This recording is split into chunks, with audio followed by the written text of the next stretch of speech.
Quiero invitarles, hermanos, a que abramos nuestra Biblia en el libro de Nehemías, en el capítulo 10. El libro de Nehemías, en el capítulo 10. Libro de Nehemías, capítulo 10.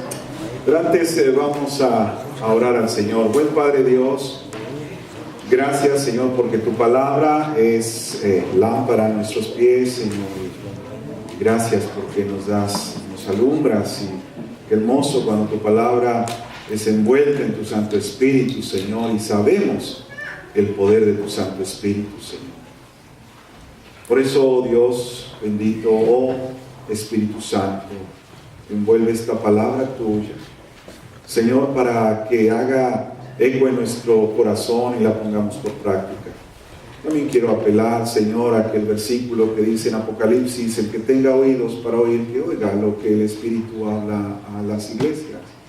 Señor, hoy hablas al corazón de nuestra iglesia, y si hubiese aquí personas que aún no te conocen, con el solo hecho de escuchar este mensaje, esta palabra, Señor, Padre, ellos puedan tener convicción, impacte tu Santo Espíritu en ellos y vengan al conocimiento tuyo, Señor. Padre, te lo pedimos en los preciosos méritos de tu Hijo amado Cristo Jesús. Amén. Amén. Muy bien, hermanos, pues Nehemías capítulo 10 es un precioso capítulo que he estado meditando en él, he estado estudiándolo, y lo vamos a dividir en 5 mensajes que hablan acerca de no abandonar la casa de Jehová, ¿verdad? No a negligir a la casa de Dios. El capítulo 10 es muy interesante cuando uno lo lee en hebreo. Lleva uno la sorpresa que en hebreo, en el verso 1, no aparece o no comienza con el verso 1, sino que comienza con el verso 38 del capítulo anterior de Nehemías, es decir, capítulo 9, verso 38. Y ese versículo, si lo leemos en hebreo, hace más sentido en lo personal, porque es una promesa que hace el pueblo de Dios, y el capítulo describe esa promesa, la desarrolla. Sin embargo, esta promesa que se hace es basada en la historia. El capítulo 9 es una oración de las oraciones más prolongadas que encontramos en el Antiguo Testamento, donde ellos aprenden, hubo un aprendizaje de su historia. Ellos entonces reparan, hacen una promesa y les deja en un futuro muy esperanzador. Veamos esta promesa en el verso 38, dice capítulo 9: a causa pues de todo esto, nosotros hacemos fiel promesa y la escribimos, firmada por nuestros príncipes, por nuestros levitas y por nuestros sacerdotes. Entonces el pueblo de Dios, hermano, ellos miraban su historia, repararon en sus problemas que tenían, entonces esto les deja en un presente y tienen una promesa que les deja en una esperanza muy hermosa. Ahora, encontramos en este capítulo 10, hermanos, cómo es que el pueblo de Dios se vivía, con qué estructura de pensamiento, un pensamiento histórico. Para resumirlo en pocas palabras, estos capítulos 9 y 10, podría hacerlo con el ejemplo de un varón que firmó esta promesa, como aparece aquí, llega a su casa a las 6 de la tarde a cenar, y entonces le dice: mi familia, hemos firmado un contrato, he firmado una promesa. Ajá, ¿cuál promesa, papá? Que no vamos a volver a negligir la casa de Dios, porque por haber negligido la casa de Dios, por esa razón nos ha ido como en feria, ¿no? Entonces, esa es la promesa. ¿Y de qué trata esa promesa? Entonces el padre lo que hacía era describir esa promesa, todo lo que viene aquí en el capítulo 10. Este capítulo 10 desarrolla esa promesa y remata con el verso 39, donde dice: porque a las cámaras del tesoro han de llevar los hijos de Israel y los hijos de Leví la ofrenda del grano, del vino, del santuario, y los sacerdotes que ministran, los porteros y los cantores, y no abandonaremos la casa de nuestro Dios. Finalmente llegaron a hacer esta promesa. Esa era la razón por la que hacían esa promesa. Ahora es muy interesante, hermano, que el pueblo de Dios era un pueblo siempre caracterizado, hasta la fecha de hoy, el pueblo de Israel se caracteriza por un pensamiento de estructura histórica. Es una nación que no hace nada, no va hacia adelante sin antes ver su historia.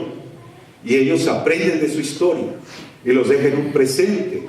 Y hay un compromiso y les deja hacia un futuro. Esto se llama historia, esto es histórico, es un pensamiento histórico. Ahora, el pueblo de Dios tenía una teología histórica, es decir, el pasado lo conectaban con Dios, su presente lo conectaban con Dios, su futuro lo conectaban con Dios. Es decir, serán ellos, de dónde vengo, qué estoy haciendo aquí, hacia dónde voy, mi entorno, mi universo, pero siempre conectado con Dios. El pueblo de Dios no pasaba un solo día aburrido. Para ellos tenía una razón de ser su existencia. Dios en la historia, Dios en el presente, Dios en el futuro. Para ellos era así. Esto se llama la teología histórica. En aquel entonces habían pueblos paganos que practicaban no una teología histórica, sino una teología existencialista.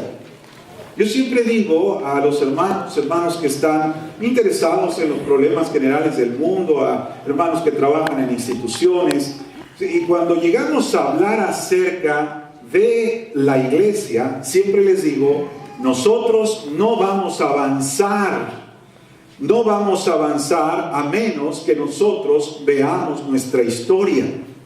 Cuando nosotros conozcamos nuestra historia, entonces aprendemos de nuestros errores. Al presente nos comprometemos a hacer las cosas mejores y eso nos deja en un futuro muy prometedor. Cuando yo vivía en México y regresé, y cuando vine para acá, me acuerdo que uno de mis programas en la radio favoritos, para aquellos que vivieron en México, había una hora radial, altas horas del domingo por la noche, se llamaba la Hora Nacional. Y en esa hora pasaban experiencias de la historia, muchas historias de la Revolución, historias de la Independencia, historias del México prehispánico, los aztecas, los mayas. Y eso, fíjese, que nos daba mucha identidad, pero también nos ayudaba a otras cosas. Por ejemplo, a reconocer a nuestros héroes, que gracias a estos héroes que murieron por la nación, gozábamos de una nación libre y soberana. Y dije bien, gozábamos de una nación libre y soberana. Pero también otra de las cosas que aprendíamos, la sociedad, con este programa radial, es que nosotros aprendíamos del pasado para no volver a cometer los mismos errores en el presente. Así exactamente era el pueblo de Dios. El pueblo de Dios era un pueblo histórico en su pensamiento, en su estructura. Ellos no seguían adelante sin antes revisar su pasado, su historia. Entonces, ¿qué tan importante es? Lamentablemente hoy en día, hermanos, vivimos en iglesias, o hay iglesias que lo único que enseñan no es una teología histórica, como el pueblo de Dios lo hacía, sino una teología existencialista. ¿Qué es el existencialismo? La filosofía del existencialismo es: olvídate del ayer, ¿sí? El presente es lo que vivimos, que importa el futuro, gózate el sentimiento, las emociones, todos esos aspectos de lo que es el presente, nada más. Esto es existencialismo. Y lamentablemente muchas de nuestras culturas latinoamericanas venimos de esa estructura de pensamiento, por los intereses de los gobiernos de esas naciones, de mantener a un pueblo sin conocer su historia, para que no haya un revuelo, de no conocer su futuro, sino simplemente gozarse en su presente. Eso se llama existencialismo. Por eso nosotros somos de las pocas culturas que al último enganchamos con la cultura norteamericana, porque la cultura norteamericana es una cultura histórica tradicionalmente, mientras que nosotros somos una cultura existencialista. El existencialismo donde quiera existe, lo podemos ver por ejemplo en la música, expresiones de nuestra música. ¿Cuántos conocen por ejemplo a José José? Muchos conocen a José José, ¿verdad? El cantante. Y hay una canción que me llama la atención que dice: ya lo pasado, pasado. No me interesa ¿Sí? ¿A quién le interesa el futuro? Demos un aplauso al amor que he encontrado, ¿no? O sea, lo que está diciendo ahí subliminalmente es una teología existencialista donde dice, una filosofía existencialista donde dice, pues ¿qué importa el pasado? Ya pasó. Ahora estoy con un nuevo romance y ahora vivo y mis sentimientos son con este nuevo romance. ¿Quién le interesa el futuro? Esa es una teología, esa es una filosofía existencialista. Lamentablemente esto se ha trasladado a nuestras iglesias y hoy hay iglesias que practican y que enseñan una teología existencialista. ¿Cómo es la teología existencialista? Bueno, el viernes pasado hay un niño que siempre le prohibimos ver novelas porque dice que le gustan las novelas y dice el niño, pastor, ya mi mamá está viendo una novela cristiana. Una novela cristiana, así pasa en Univisión. ¿Y cómo se llama esa novela? Que Dios te perdone, yo no. Wow.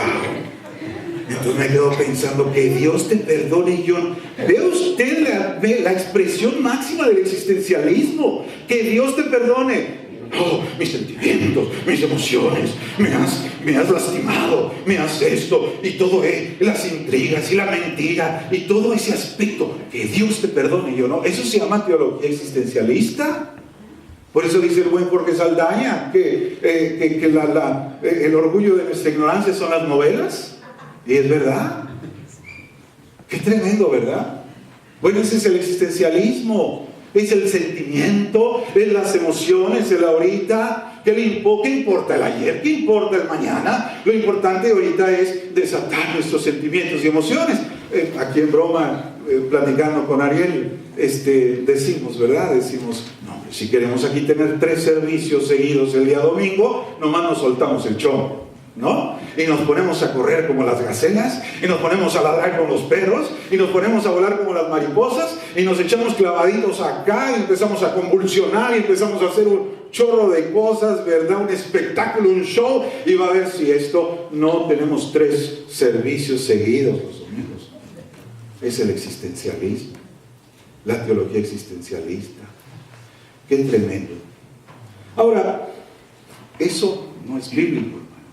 Lo bíblico es lo histórico. El pueblo de Dios era histórico. Nosotros por esa razón es que estamos apelando en estos últimos años a establecer fuertemente una teología histórica. Estamos ya introduciendo una clase los domingos que habla acerca de la teología de la historia, ¿no? Como es compendio bíblico, compendio pastoral, teología pastoral que es histórico.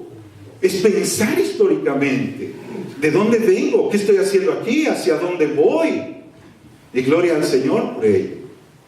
Ahora a lo mejor usted me diga, bueno pastor, pero entonces ¿qué dice usted de Filipenses 3? Donde dice que ya olvidemos todo lo de atrás y gocémonos del presente. Bueno, vamos a ver a Filipenses capítulo 3, porque muchas veces y con mucha frecuencia cometemos errores garrafales en interpretar ese versículo. Dice Filipenses capítulo 3, en el verso 13, dice, hermanos, yo mismo no pretendo haberlo ya alcanzado, pero una cosa hago, olvidando ciertamente lo que queda atrás y enseñándome y extendiéndome, a lo que está adelante. Prosigo a la meta, al premio del supremo llamamiento de Dios en Cristo Jesús. Ahí está, pastor, dice la Escritura que nos olvidemos del pasado. Sí, pero Pablo lo que nos enseña aquí es apreciar su reflexión. Hay que apreciar su reflexión, porque él está hablando de que su vida antes de conocer a Cristo era una vida llena de perversidad. A eso se está refiriendo cuando dice, ya no mires el pasado, ¿sí? Y prosigo a la meta. Porque si tú te basas y te estancas únicamente en estar viendo tu pasado, de donde el Señor te sacó, de esa lata de gusanos donde el Señor te sacó, y tú sigues pensando en ese ayer, pues realmente nunca vas a poder seguir adelante, no vas a alcanzar la meta. Ahora, si Pablo está diciendo olvidando lo que queda atrás, no quiere decir que olvidemos la historia, porque las cartas paulinas están llenas de historia. Todas las cartas de Pablo, él va a la historia, aprendemos de la historia. Imagínense si Pablo no conociera la historia y nada más se basara en la experiencia que tuvo en el pasado y nunca regresara de ahí de su pasado, sino que lo plasmara en las cartas, serían cartas negativas, serían cartas oscuras, serían cartas sin esperanza, sin ánimo, sin motivación. Pero aquí nos está hablando que sí podemos ir al pasado, pero que no nos estanquemos ahí. Sí, que podemos revisar nuestra historia. La historia tiene un valor.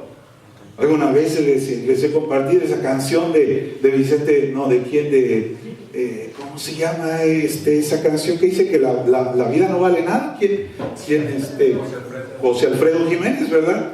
Entonces, yo digo, la vida tiene un valor. Y el pasado tiene un valor. Y nosotros aprendemos del pasado para no volver a cometer los mismos errores al presente. Pablo está diciendo, no estés estancado de donde el Señor te sacó, pero sí que revires hacia atrás y aprendas de aquello para no volver a cometer el error y seguir a la meta.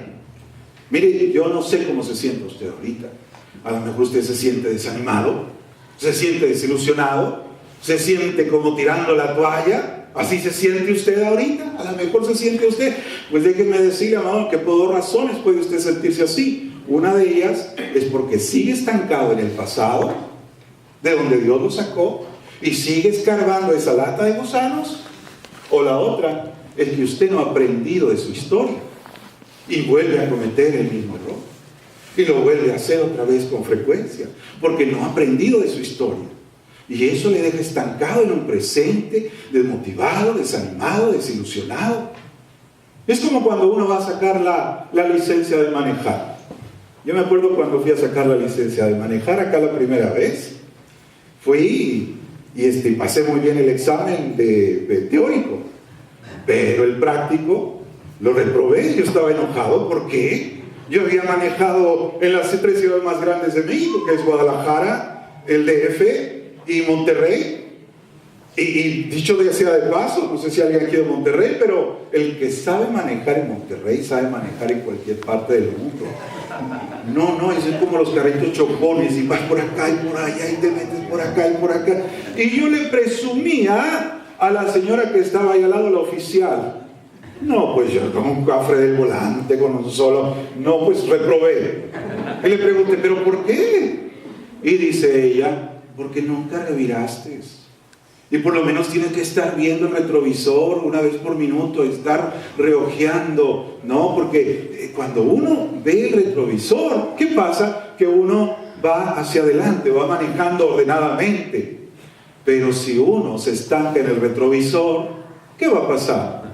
Se va a matar. Bueno, por la autoridad que me da el Señor, hermano, ya deja de estar pensando en el ayer, de esa lata de gusanos donde el Señor te sacó, porque no te hace nada bien a tu presente. Es bueno revisar la historia, pero no te estanques ahí, porque entonces nunca vas a poder proseguir a la meta. Y eso es lo que Dios quiere que nosotros hagamos. Fíjense una cosa muy interesante, que el pueblo de Dios había llegado a una conclusión. Ellos habían llegado a la conclusión de lo que nos dice el capítulo 9, verso 33. Aprendieron del pasado. Y vaya que se aprendieron. Dice, es hermoso este versículo, miren lo que dice. Pero tú eres justo en todo lo que ha venido sobre nosotros, porque rectamente has hecho, mas nosotros hemos hecho lo malo. Qué hermoso versículo, ¿verdad? Ellos reconocen en su historia que Dios ha sido fiel, pero nosotros no. Es una oración de confesión. Ellos revisan su historia, reconocen su error y luego les dejan un presente. Bueno, ya cometimos el error, nos ha perdonado el Señor, ahora vamos a hacer una promesa.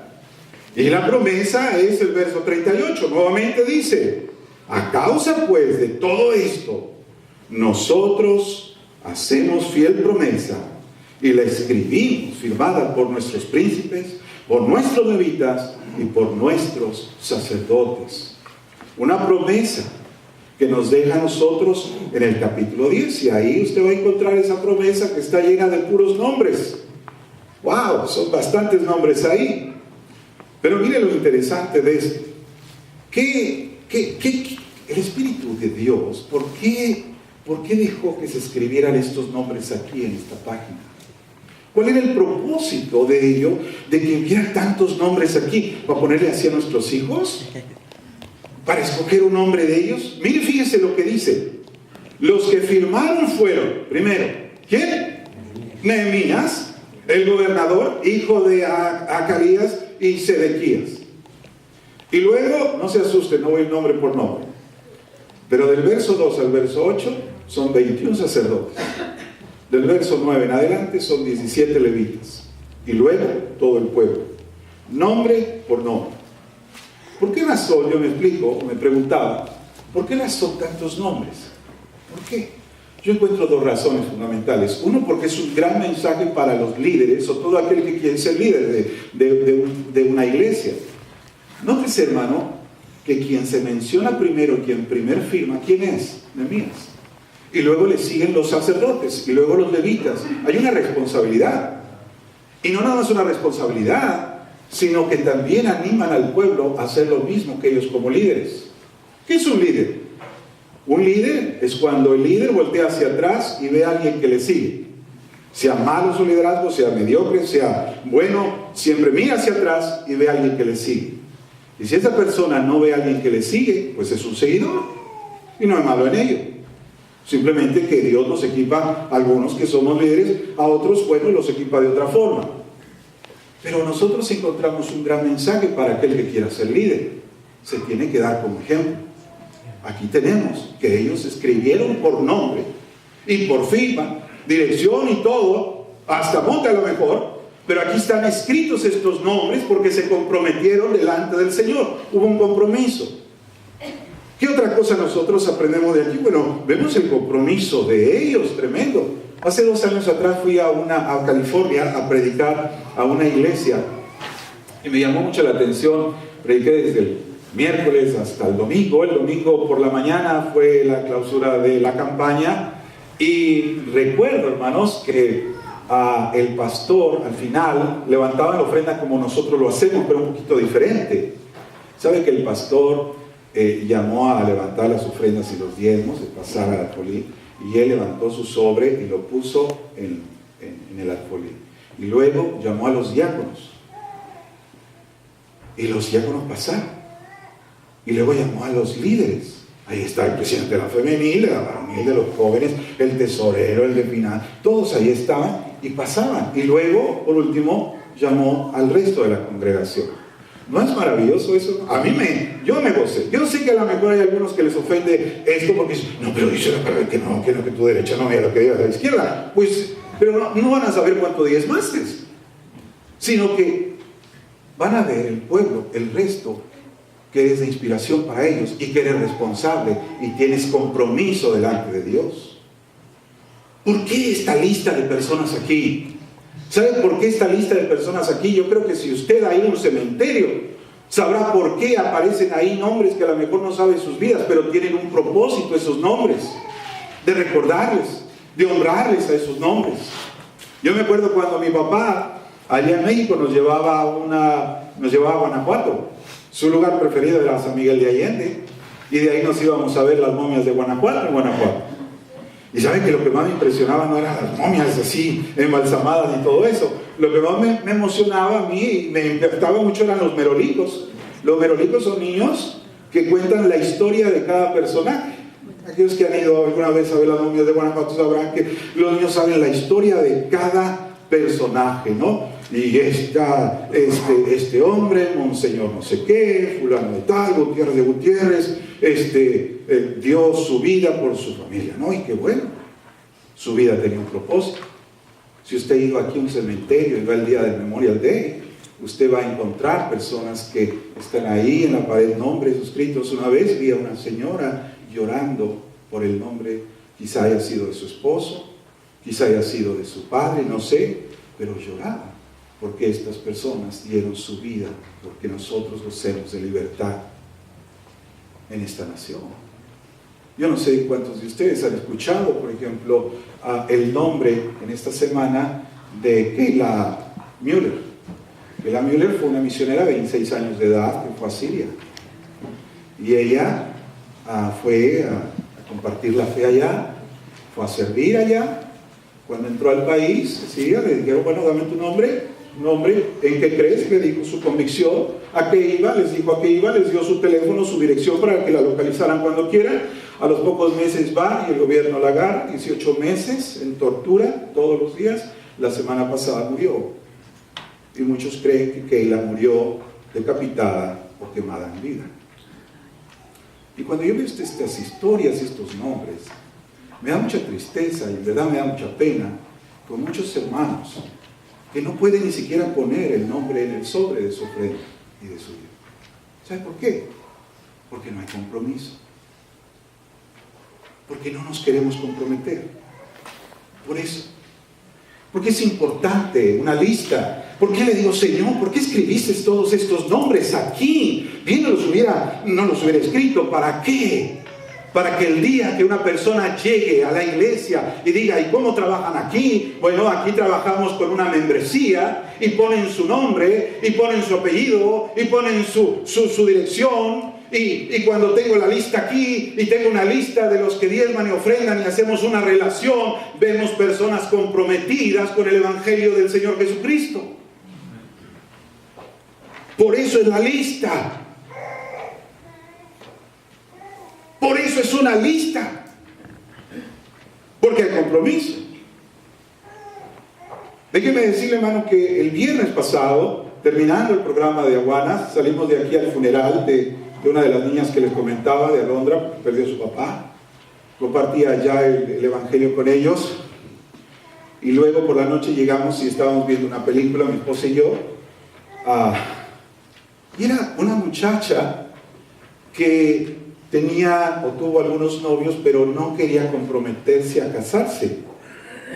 ¿Sí? Y esta muchacha luego mostraba que ella nomás quería pues tener un tipo de noviazgo y punto, ya. Más allá de eso no. Entonces los muchachos la dompeaban, como dicen acá, ¿verdad? La dompeaban a ella por la razón de que no veían que ella quería comprometerse más allá de eso. Pero luego se encuentra un galán que le da su anillo de compromiso y le ofrece matrimonio.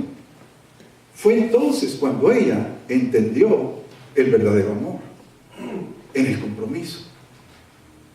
Es que, hermano, si tú no te comprometes en las cosas de Dios, nunca vas a saber realmente la plenitud tan hermosa de lo que es el amor del Señor. Es que hay que comprometerse. El compromiso es fundamental. Mire cuántos nombres hay aquí.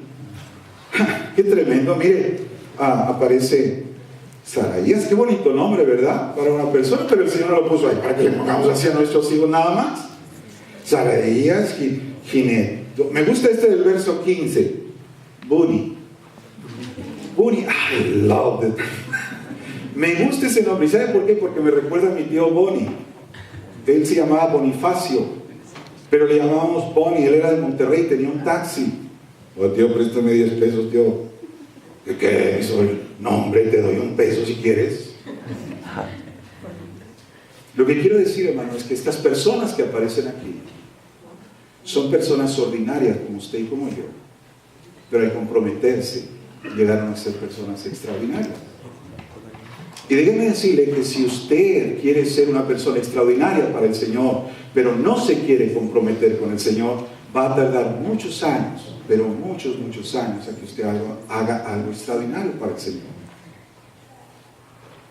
¿A qué se comprometieron ellos? Ay, hermano, ¿qué se comprometieron? Véanse lo que dice el verso 28. Dice, y el resto del pueblo, los sacerdotes, levitas, porteros y cantores, los sirvientes del templo y todos los que se habían apartado de los pueblos de las tierras a la ley de Dios, con sus mujeres, sus hijos e hijas, todo el que tenía comprensión y discernimiento. Los hijos y las hijas de ellos, hermano, eran personas que tenían comprensión y discernimiento. Me gustan mucho estos versículos porque aquí también estaban inmiscuidos los hijos, estaban involucrados los hijos e hijas que discernían lo que estaba pasando, lo que se estaba hablando. Ahora, ¿por qué pienso que habían hijos e hijas escuchando la palabra de Dios? Bueno, porque en Esdras dice, y el sacerdote Esdras trajo la ley delante de la congregación, así de hombres como de mujeres, y de todos los que podían entender el primer día del mes séptimo. Todos los que podían entender. Y esto incluía a los hijos, porque si los hijos no hubieran entendido en Esdras 8, no hubieran estado acá en Esdras capítulo 9. Esto quiere decir que los padres tenían un gran compromiso en educar a sus hijos y a que tuvieran discernimiento de la palabra de Dios. Es que no se trata nada más de que los hijos, hermano, aprendan de memoria los versículos. Es que se trata de que los hijos apliquen, sea mucho o sea poco, la palabra de Dios en sus vidas. Y esa es una responsabilidad de nosotros como padres. Como padres debemos enseñarle a nuestros hijos. Muchos tienen la gran capacidad de memorizar grandes cantidades de la Biblia, otros no. Pero lo poco o lo mucho que sepan los hijos, nosotros tenemos que enseñarles a aplicar la palabra de Dios, a reflexionarla. Pero déjenme decirle una cosa, hermano, que especialmente los hijos hoy en día, y no lo tomen como insolente a nuestros hijos, pero muchas veces nos dicen la verdad. Muchas veces decimos, a ver, hijo, ya es hora de que usted conozca al Señor. Ajá, papá. Y no te va a decir qué significa qué es eso de significa aceptar al Señor. Te va a decir, para ti, papá, ¿qué significa aceptar al Señor? Bueno, mi hijo, ya es hora de tomar la cena del Señor. No te va a decir, papá, ¿y qué significa la cena del Señor? Te va a decir, ¿qué significa para ti tomar la cena del Señor? No lo tome como insolencia, pero es una realidad. Es hora de que se me bautice, mi hijo. Ajá. No te va a decir qué significa el bautismo, papá. ¿Qué significa para ti el ser bautizado? La vida cristiana no es una religión, es un estilo de vida. Y es un estilo de vida de mucha reflexión, donde esa reflexión tiene que enseñarle a sus hijos para que apliquen mucho o poco, pero que apliquen la palabra de Dios, que tengan discernimiento. No se trata, hermano, de que te pongas ahí en el porche de la casa y, lo que me diga el Espíritu Santo, te lo voy a decir, ay, cómo me siento. Acuérdate lo que dice la palabra del Señor. Isaías 4:6 dice que mi pueblo padece por falta de ¿qué? De conocimiento. No dice mi pueblo padece por falta de sentimientos. Para Dios los sentimientos, créalo, que son muchas veces irrelevantes. ¿Por qué? Porque se puede usted sentir de muchas formas. Puede ser que a lo mejor comió muchos tacos anoche, a lo mejor se sienta como indigestado. O a lo mejor usted se sienta, pues claro, hay cambios en la mujer hormonales, como en el hombre, la viene la andropausia y no sé, puede ser muchas cosas que usted se sienta ahorita así. A lo mejor se sienta con sueño, ¿no? A lo mejor usted, cuando venía de camino para la iglesia, se paró en el McDonald's a comerse sus 3 apple pies y su café descafeinado. ¿Usted sabe lo que es un apple pie? Tiene 15 gramos de grasa saturada, por 3 son 45 gramos de grasa saturada, enterrada en nuestras venas nos da colesterol. Entonces el día de mañana, cuando usted vaya al hospital y le abran así, mire, de aquí hasta acá, y le operen su corazón y luego le cosan y ya lo arreglen, entonces vaya yo a saludarlo y ay, pastor, mira cómo me sentí. No es cómo te sentí, es la ignorancia. Por eso padecemos, por falta de ignorancia. A mí nada me cuesta, hermano, pararme ahí en el Dunkin' Donuts, agarrar mi bolsita esa que da en blanco y ahí un sabadito me pongo a escribir mi mensaje. Ay, así, 3 puntos. Me voy echando 25 chistes, que para eso me pinto solo, ¿no? Y a lo mejor una idea escatológica. Y la comparto aquí, los entretengo, a lo mejor me traigo al titico, el ventríloco, ¿verdad? Y los entretengo aquí, bien bonito. Y soy un héroe. Pero eso no es mi trabajo, hermano. Tengo 9 años predicando domingo a domingo en esta iglesia. Y aquellos que me conocen saben que estoy comprometido con la palabra de Dios. ¿Y saben por qué estoy comprometido con la palabra de Dios? Porque yo un día voy a rendir cuentas delante de Dios de lo que les enseñé. De eso estoy convencido totalmente. Nadie, yo no sé quién me va a poder arrancar esa convicción tan grande que tengo, que un día voy a estar delante de la presencia del Señor. Si van a decir que les enseñaste. ¿De qué se comprometieron ellos? ¿Cuál fue su compromiso? Pues dice el verso 29, dice, se reunieron con sus hermanos y sus principales para protestar y jurar. Ahí fue donde por primera vez nos llamaron protestantes.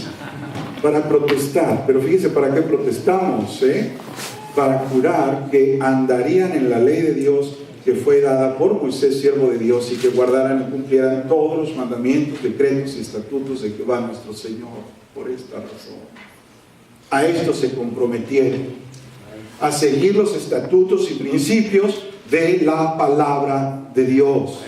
Fue el acuerdo que tuvieron. Se lo pongo de esta manera: el pueblo de Dios estaba expuesto al mundo, y muchos ya se habían ido al mundo, ya muchos se habían retirado de la fe en Dios. Entonces los que firmaron este acuerdo, los que firmaron dijeron, pues vamos a tener que separarnos de aquellos que no quieren tomar este acuerdo. Y entonces les dice, ¿verdad? En el verso 29, dice que se reunieron con hermanos y sus principales para protestar y jurar que andarían en la ley de Dios, que fue dada por Moisés, siervo de Dios, que guardarían y cumplieran todos los mandamientos, decretos y estatutos de Jehová nuestro Señor. En otras palabras, hermano, para poner un ejemplo y ser más explícito en estos versículos, imagínese usted uno que firmó este trato, que lo firmó con su nombre, un padre de familia, llega a su casa, vamos a suponer a la cena, y ahí están sus hijos, jovencitos, jóvenes, y les dice, mis hijos, acabo de firmar un contrato. ¡Oh, papá! Un nuevo trabajo, nos vamos a Nueva York. No, mejor que eso. Mis hijos, acabo de firmar un contrato. No me digas otra casa, ya vamos a tener una casa. No, mejor que eso. Acabo de firmar un contrato que va a impactar 3 áreas de nuestra vida. 3 áreas de nuestra vida. Las 3 áreas que vamos a ver en las siguientes semanas. 1, va a impactar en su vida sentimental, muchachos. Va a impactar en su tiempo, en nuestro tiempo, y va a impactar en nuestro dinero, nuestro presupuesto. De seguro la jovencita ahí de 17, 18 años, seguramente se hace, wait a second, Dad. ¿Puede repetir la primera? Que va a impactar en la parte sentimental. Pero no entiendo, Dad. I mean, what do you mean with that? Que vas a tener que dompear al novio si no es cristiano. What? Are you kidding me, Dad? Pero ¿qué pasa en este mundo? Y ya ve, ¿no? El drama queen, ¿no? Los dramas que hacen. Pero papá, ¿cómo es posible? Si yo... Oh, he's the cutest guy in the high school, Dad. Como si estuviera orando por él toda la vida y ahora que me va a invitar a salir. I'm sorry. ¿Es cristiano? No, pero su abuelita fue cristiana ya por 1750. Ajá. ¿No? Pero ¿qué? Bueno, dice el verso 30, dice, y que no daríamos nuestras hijas a los pueblos de la tierra, ni dormiríamos sus hijas, ni tomaríamos sus hijas para nuestros hijos. No, bueno, José, no. Pero seguramente la señorita, ¿verdad? Eso es old fashioned. Eso es muy religioso. Ese es en el Antiguo Testamento. No, también viene en el Nuevo Testamento. Según el Corintios 6 dice que no te juntes con hijo desigual. Y luego Levíticos 19 dice que no es posible que pongas un asno y un buey en un yugo. Bueno, hasta por lógica. Por lógica. ¿Cómo es posible que el cielo y el infierno puedan dormir juntos? Yo creo que la cosa más dolorosa que un hijo puede hacer a sus padres es casarse en yugo desigual. Es muy doloroso y muy triste. Y yo sé que muchos aquí pueden tener su cónyuge que lo conocieron no conociendo al Señor y ahora conoce al Señor. Pues gloria a Dios por ello, porque por su pura misericordia pero 99% de los matrimonios que se casan en yugo desigual sufren mucho. Y muchas veces el padre no tiene las agallas de que la muchacha o el muchacho llore toda una noche. Es preferible eso que verla llorar todas las noches el resto de su vida. Es muy triste y es muy doloroso. Y yo sé que el sufrimiento de muchos padres en la actualidad tienen este sentir. Pues hay que orar al Señor, que Dios tenga misericordia para aquellos que se salieron de la ley moral de Dios, ahora están en el plan soberano de Dios, y que Dios toque a sus cónyuges, que Dios los toque en su corazón. Bueno, yo no sé, pero hay muchas personas que piensan que hay que ser adulto para tomar esta declaración, esta promesa. Y déjenme decirle que no se necesita ser adulto para decir ya no me voy a casar con yugo desigual. No. Usted lo puede hacer ahorita, si hay jovencitos, jovencitas aquí. Yo veo un buen número de jovencitos y jovencitas, 12, 11, 10 años.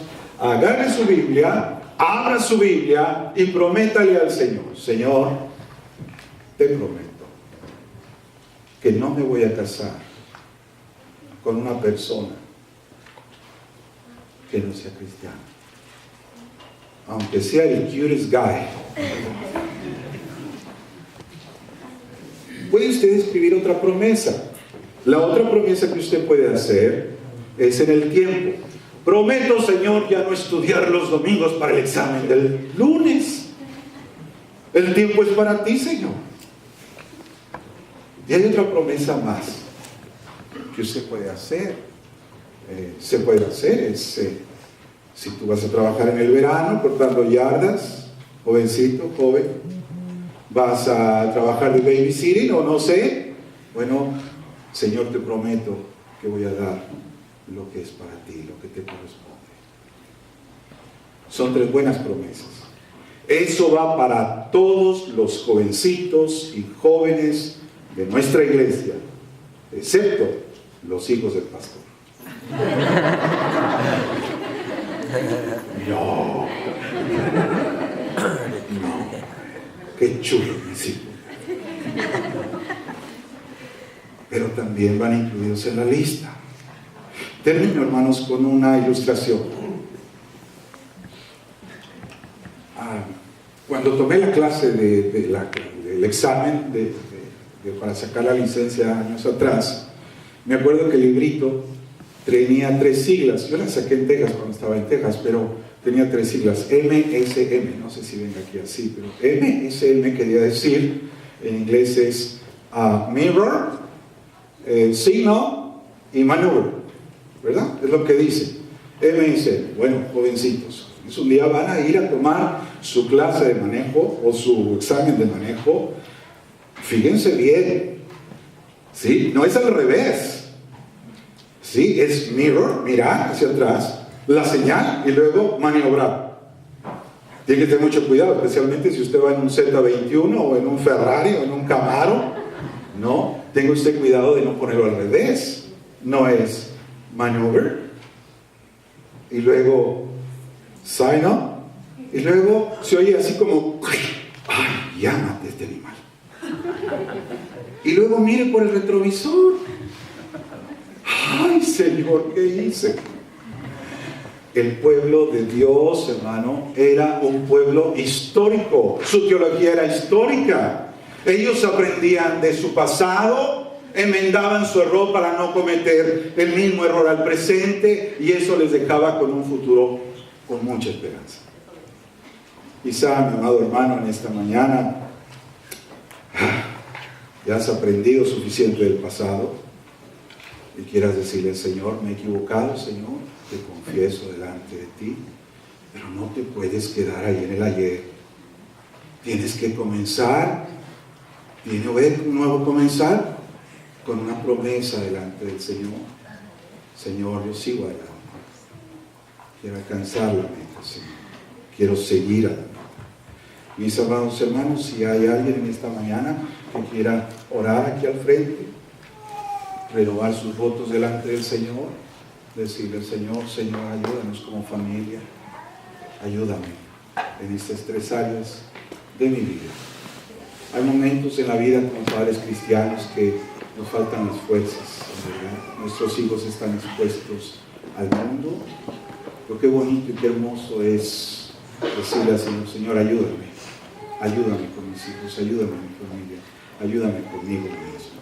Si hay personas que quieran pasar acá al frente a orar, lo pueden hacer en sus lugares donde están. Si alguien quiere dedicar su vida al Señor, puede hacerlo, renovar sus votos, pedir la protección del Señor para su familia, para sus hijos. Yo le invito a que pase acá al frente y yo quiero orar con usted.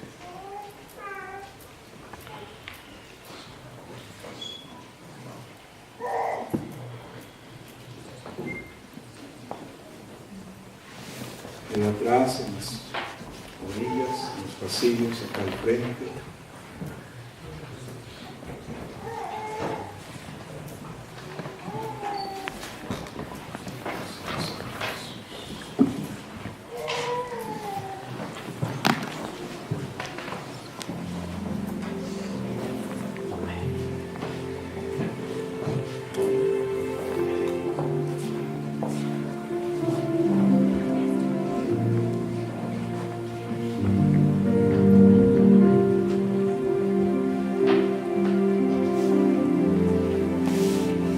Señor, no queremos abandonar tu casa. Cuando hablo de casa, hablo de todos tus preceptos y principios, Señor. Padre, queremos delante de ti recordar momentáneamente nuestro pasado. Señor, duele tan solo recordarlo.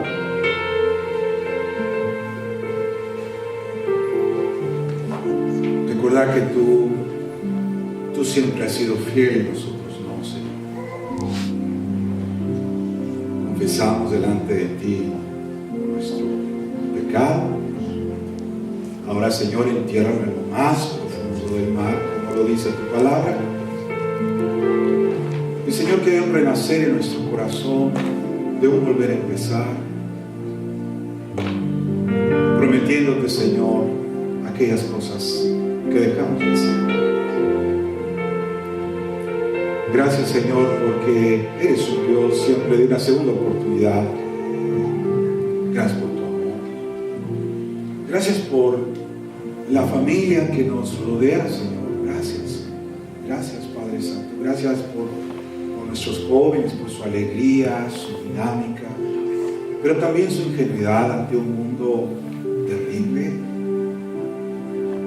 que, Señor, están tomando decisiones. To hear you guys singing and us singing, oftentimes we've been in the building at the same time and we can hear each other, and that's just a glorious thing. And so this song, I love the fact that this is the one we end up getting to do, because it's so crucial both for you guys and for us as we move forward to just maintain our dependency on Christ.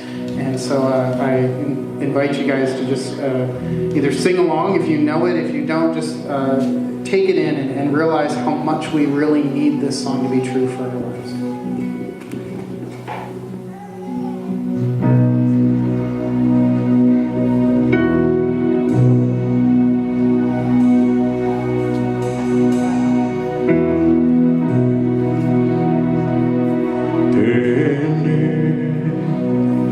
Necesito ya bendito Salvador, me infunde dulce paz tu tierna voz de amor.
rise to you.